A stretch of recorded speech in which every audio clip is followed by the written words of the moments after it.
안녕하세요. 방구석TV 정소장입니다. 자, 어제 7월 10일 22번째 정부의 부동산 대책이 발표가 됐습니다. 어제 하루 업무가 마비될 정도로 많은 문의를 받게 됐는데요. 징벌적 정책에 많은 분들이 허탈감을 많이 느끼셨을 거라고 예상을 합니다. 이곳 영종국제도시도 실수요자보다는 아무래도 투자 수요가 유입이 많았던 지역 중에 하나이기 때문에 이번에 정책 발표와 그리고 영종국제도시에 영향을 줄 수 있는 어떠한 요인들이 있는지를 한번 살펴보는 시간을 가져볼 텐데요. 자, 한번 자료를 보시면서 한번 살펴보도록 하겠습니다. 자, 보시면 첫 번째로 무주택 실수요자 주택시장 안정 보완 대책이라는 카테고리로 첫 번째로 이제 주제를 잡아봤고요. 두 번째 같은 경우는 양도소득세, 취득세, 종부세. 어제 이제 논란이 많았었죠. 징벌적 과세다 뭐다 이제 하면서 많은 부분들이 지금 논란이 되고 있습니다. 생애 최초 취득세 50% 감면 이런 부분들도 한번 살펴볼 거고요. 세 번째로는 임대사업자가 이제 신규 신청분에 대해서 폐지가 됐습니다. 그동안 이제 자발적 등록 말소를 허용하는 내용은 없었었는데 요번에 22번째 대책에는 요게 이제 포함이 돼서 한시적 유예 기간을 부여한 거죠. 자, 그리고 네 번째로는 분양권, 이제 논란이 많았던 분양권 잔금 대출에 대해서 정부가 정확한 입장을 밝혔어요. 무주택 및 1주택 처분 조건의 그 청약자들이나 이제 당첨자들은 규제를 보완하는 대책으로 발표를 했습니다. 기존의 입주자 모집 공고 기준으로 해서 규제가 되기 이전에 대출 규제로 적용을 하겠다. 이렇게 이제 똑부러지게 발표가 나온 것이죠. 자, 여섯 번째로는 임대차 3법이 7월 내에 입법이 될 것 같고요. 어제 이제 22번째 부동산 정책이 발표되면서 그 당시 때 이제 기자분이 질문을 했었던 것 같아요. 그래서 기자가 어제 소급 적용이 되는 걸로 지금 발의가 됐고 그거를 입법화 시키겠다. 7월 내에 입법을 하겠다는 내용들입니다. 이렇게 된다면 큰 파장이 예상이 되겠죠. 그리고 기존 계약의 5% 증액 제한 이 부분에 대해서도 한번 살펴볼게요. 서민 실수요자 주택시장 안정 보완에 대해서 먼저 살펴보도록 하겠습니다. 먼저 무주택 생애 최초 특별공급과 규제지역의 서민 실수요자 소득기준 완화 등을 살펴보도록 할 텐데요. 우선적으로 생애 최초 특별공급.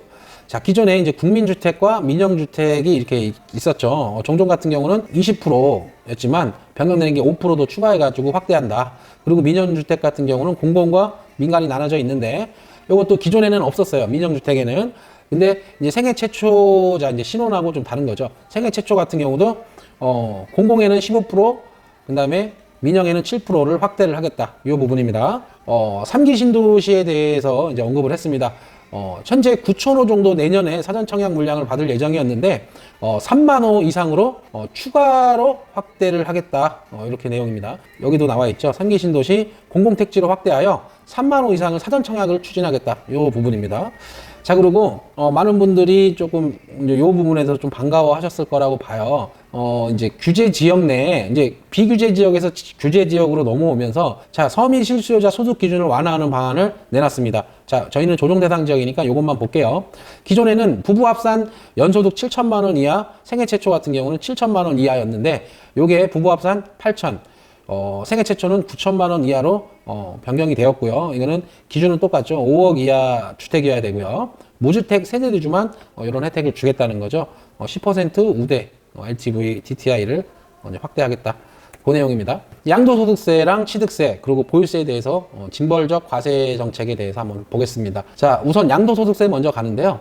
자, 매물 유도를 위해 내년 21년 6월 1일까지 시행을 유예한다. 그러니까 5월 내에 이제 팔으라는 거죠. 보유기간이 1년 미만의 지금 현재 주택 같은 경우는 40%였잖아요. 요거를 지금 70%로 늘렸습니다. 그리고 분양권마저도 70%. 그다음에 2년 미만은 그동안은 기본세율을 적용받았던 부분들이 이제는 60%. 그러니까 2년 이상이 돼야 기본세율을 받게 되는 거고요. 이제 분양권 같은 경우는 1년 미만의 70%, 2년 이상도 60% 이렇게 적용이 될 것 같습니다. 규제 지역의 다주택자 양도세 중과세율이 인상됐어요. 기존에는 2주택자가 10%였고 3주택이 이제 20%였는데 이걸 10% 포인트씩 더 올려가지고 2주택은 20%, 3주택은 30%로 이제 상향 조정이 됐죠. 이제 다음으로 보실 거는 취득세입니다. 취득세. 보시면은 다주택자, 법인 등에 대한 취득세율 인상 이렇게 나옵니다. 지금 보시면은 요거 이제 취득세가 가장 논란이 많았던 것 같아요. 많은 질문이 들어왔지만 이 취득세에 관련해서 많은 분들이 문의를 해주신 것 같은데, 일단은 1주택까지는 이제 주택 가액에 따라서 뭐 여기는 다 대부분 1%였죠. 5억 미만이었으니까. 자, 2주택 같은 경우는 8%입니다. 이제 8%. 그러면은 5억짜리를 사면은 취득세가 한 4천 정도가 나오신다고, 4천 이상이 나온다고 보시면 됩니다. 1주택자만 이제 기존 방식으로 가고, 2주택을 취득할 때부터는 이제 취득세가 8%가 적용이 되고요. 3주택을 취득할 때는 12%가 적용이 됩니다. 엄청난 거죠. 자, 개인에서 법인으로 전환을 통한 세부담 회피를 방지하기 위해 부동산 매매, 임대업, 법인은 감면 혜택을 배제하겠다. 이 내용입니다. 이것도 굉장히 강력한 거죠. 세계 최초 주택에 대해서는 취득세 감면도 있어요. 그래서 만약에 주택을 처음 구입을 하시는 분들께서는 현재 신혼부부에 대해서만 허용하는 생애 최초 주택 구입 시 취득세 감면 혜택을 연령 혼인 여부와 관계없이 확대한다. 이렇게 보면 됩니다. 자, 1억 5천 이하 같은 경우는 100% 감면이죠. 취득세가 없는 거고, 1억 5천 이상 3억 원, 수도권은 4억 원입니다. 50% 취득세가 감면이 된다고 해요.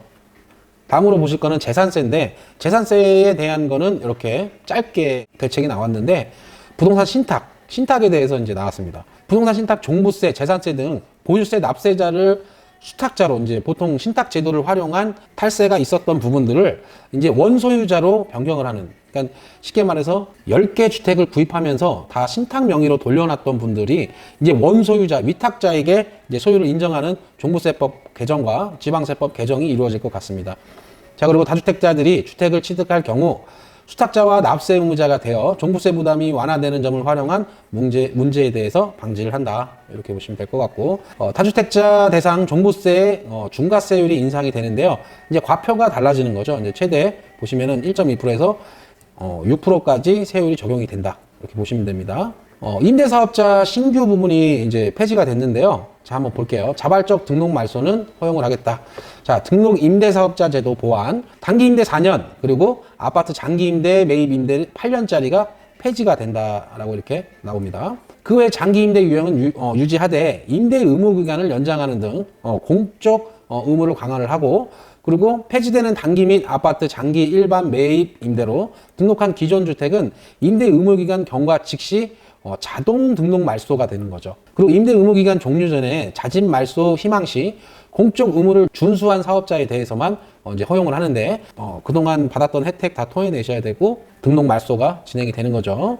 자, 여기 보면은 임대 의무 기간 준수, 임대료 증액 제한, 임대차 계약 신고 등 핵심 의무 중점 점검을 할 거고, 과태료 부과 및 등록 임대사업자 등록 말소 세제 혜택을 환수하겠다는 내용 이렇게 나오죠. 다음으로 보실 거는 규제지역 지정 변경 전까지 입주자 모집 공고된 사업장에 무주택자 및 처분조건부 1주택, 그러니까 무주택 또는 1주택, 처분조건을 건 1주택에 잔금 전환 대출에 대해서 이미 입주자 모집 공고를 규제 이전에 했다면 규제지역 지정 변경 전 대출 규제로 적용을 한다. 자, 시행은 7월 13일 날부터 시행이 되는 겁니다. 일반적인 대출 규제 변경 시 경과 조치와 동일하게 조정을 하고요.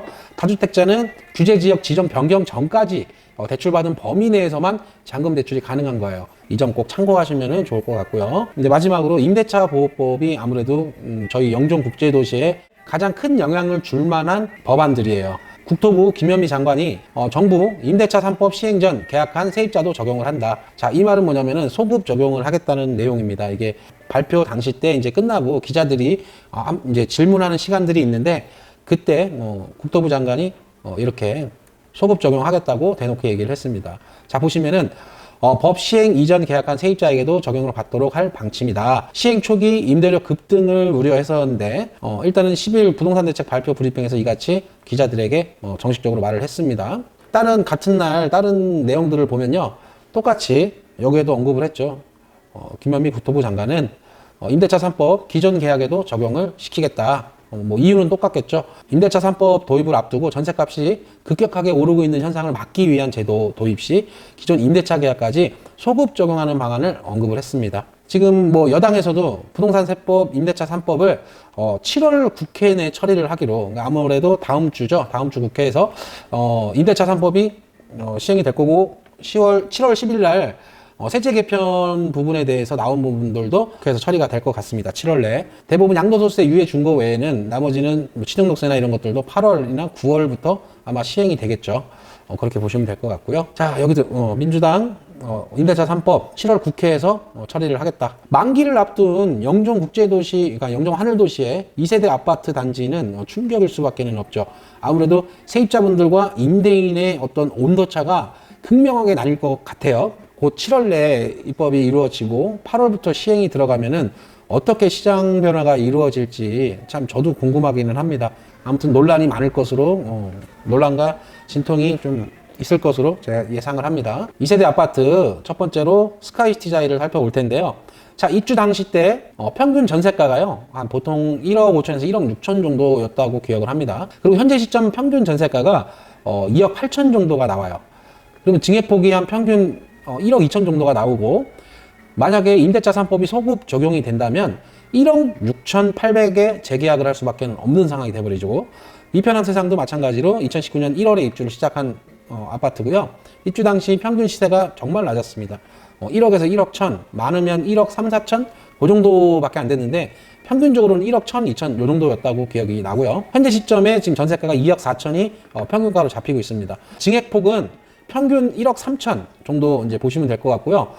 소급 적용 시 1억 1,550 정도의 재계약이 이루어질 것으로 보여집니다. 자, 프루지오자이 같은 경우도 이편한 세상과 한 달 차이로 입주를 했기 때문에 이 두 단지만 합쳐도 3,000세대가 넘죠. 프루지오자이 같은 경우도 입주 당시 때 평균 전세가가 1억 1천 정도였어요. 근데 현재 시점에 전세가가 한 2억 3천 정도에 진행이 되고 있고요. 증액폭은 평균적으로 1억 2천 정도, 그리고 소급 적용이 되면은 1억 1,550. 이건 이제 이편안하고 동의를 하겠죠. 자, 그리고 한신더휴가 이제 정말 말도 안 되는 가격에 전세가 많이 들어갔었는데, 막 뉴스 기사도 나고 그랬었어요. 자, 입주 당시에 평균 전세가가 7천만 원 정도였습니다. 지금 현재 평균 전세가는 2억이고요. 증액폭이 1억 3천. 소급 적용이 된다면 7,350. 정말 말이 안 나올 정도죠. 뭐 지금 전세 평균에서 7천만 원이라는 게 말이 됩니까? 자, 이편한 세상 1차 이 경우 2018년 8월 스카이시티 자이하고 얼추 같이 입주를 했었어요. 입주 당시 때 전세가가 한 1억 3천 정도가 평균으로 들어갔고요. 현재 시점의 전세가는 2억 5천 정도로 시세가 잡히고 있습니다. 자, 증액폭으로는 평균 1억 2천인데 소급 적용 시 1억 3,650으로 재계약이 진행이 되겠죠. 이렇게 보시면 될 것 같고, 자, 영종 하늘도시의 시장 이제 앞으로 굵직굵직한 것만 제가 이제 언급을 할 건데, 일단은 9월 이후에 매물이 증가할 것으로 좀 보여져요. 다주택자나 법인, 임대사업자, 그다음에 신탁, 뭐 이렇게 해서 막을 구멍은 다 막았기 때문에 양도소득세 같은 경우도 한시적으로 매물을 유도하기 위해서 내년 5월 말까지 이제 유예를 줬던 거잖아요. 그 이후부터 이제 징벌 과세가 들어가는 거예요. 그래서 그 안에 좀 매물을 내놓을 텐데, 취득할 수도 없게끔 만들어 놔서 무주택이나 이제 1주택인데 갈아타기 하시는 분들 외에는 선뜻 집을 매수하시려는 분들이 많이 없을 겁니다. 그래서 아무래도 다주택자 분들의 매물이 좀 많이 나올 것 같고, 일단은 수요가 넘치지 않는 상황에서는요, 일단 내년 5월까지 시간을 벌었으니까 내년에 내놔야겠다 상황 봐서 그렇게 하시는 분들도 있겠죠. 아무래도 지금 아마 9월부터 움직이는 매물들이 나올 것으로 예상을 합니다. 임대차 3법 시행이 되면은 일단 세입자분들하고 협의하는 부분에 있어서 전월세 물량이 매매로 전환될 수 있는 가능성이 좀 큽니다. 제3연역교가 12월 착공이 들어가는데 이제 내용을 보시면은요, 공구별로 진행이 됩니다. 사업 규모로 보시면 물량장과 해상 준설 등이 12월에 착공이 들어가요. 아무래도 첫 번째 이제 착공식이 열리는 시점이겠죠. 11월, 12월. 준공이 2021년 6월에 이제 물량장 준공이 나고요. 109는 이제 영종 측, 209는 청라 측으로 해가지고 2025년 12월에 완공을 하는 목표로 이제 출발을 할 것 같습니다. 앞전 영상에서도 언급해드렸듯이 조정 대상 지역이 이제 해제가 될 것으로 저는 생각이 들어요. 2021년 6월에서 9월 사이에 중구, 지금 영종국제도시가 포함된 중구는 시장 안정화가 충분히 될 거로 보여지고요. 그렇게 된 후에는 정부에서도 핵심 지역을 제외한 나머지는 풀 것으로 기대를 하고 있습니다. 일단은 정부에서는 폭락을 하려고 규제를 하는 게 아니고요. 더 올라가는 시세를 막기 위해서 규제를 해서 보합으로만 만들어도 정부가 원하는 시장 안정화가 된 거라고 아마 생각을 할 거고요. 그리고 3세대 신축단지 입주가 이제 2022년 1월부터 SK뷰 1차를 시작으로 릴레이로 1년 단위로 이제 입주가 시작이 됩니다. 2023년까지 대략 총 한 6,000세대 정도 민간 임대 물량까지 포함을 해서 입주 물량이 6,000세대가 좀 1년 내에 들어온다 이렇게 보시면 될 것 같고요. 자, 그리고 지금 산업단지 기업 유치나 종합병원 유치, 근데 관광산업 활성화, 이제 뭐 4대 복합 리조트나 이런 것들이 활성화되는 시점이 다 2022년, 2023년입니다. 그런 거를 봤을 때 단기적으로 가격 하락이 우려되는 거는 맞는데 중장기적으로 가격 상승 요인은 많이 있기 때문에 제가 봤을 때는 좀 길게 끌고 가실 분들은 굳이 지금 분위기에 휩쓸려서 급매로 내놓는다든가 그런 거는 하시지 않아도 될 것 같습니다. 일단 다주택자분들 중에 좀 급하신 분들은 급매로 나올 수가 있는데 그 부분은 9월 이후가 돼야 이제 상황이 보여질 거니까 그때 가서 한 번 더 영상으로 현재 영종국제도시의 시장 상황을 영상으로 제작하는 걸로 하고, 자, 오늘은 여기까지 준비한 거를 다 자료를 보여드렸는데요. 뭐 우선 저도 이제 실무에 있으면서 굉장히 혼란이 돼요. 한 달에 이렇게 2번이나 굵직굵직한 대책들이 나오면서 저희도 손님들에게 이제 실수하면 안 되니까 저희 같은 경우도 너무 혼란이 오는 그런 것 같습니다. 아마 이거를 계속해서 상황에 대입을 해서 봐야 될 것 같기는 해요. 너무 이제 많은 방대한 양이기 때문에 6.17 대책과 7.10 대책을 같이 묶어서 한번 시뮬레이션을 해서 어떤 상황에 어떻게 적용이 되는지 그렇게 한번 또 계속해서 공부를 해야 될 것 같기는 합니다. 그래도 부동산 시장이 이렇게 너무 급변하게 되면은 많은 혼란을 가져오고 부작용이 발생할 수밖에는 없어요. 그 부분은 우리가 이제 또 겪어야 될 사안이라고 생각을 합니다. 아무튼 오늘 긴 영상 시청해 주셔서 너무 감사드리고요. 앞으로 영상을 좀 자주 올리는 쪽으로 최근에는 6.17 대책과 7.10 대책 때문에 자료들 내용으로 했는데 다음부터는 좀 매물 위주로 좋은 매물이 나오면은 영상 촬영해서 소개해 드리는 방식으로 영상 촬영을 자주 올리도록 노력하겠습니다. 자, 긴 영상 시청해 주셔서 감사하고요. 저는 다음에 더 좋은 유익한 정보로 다시 돌아오겠습니다. 감사합니다.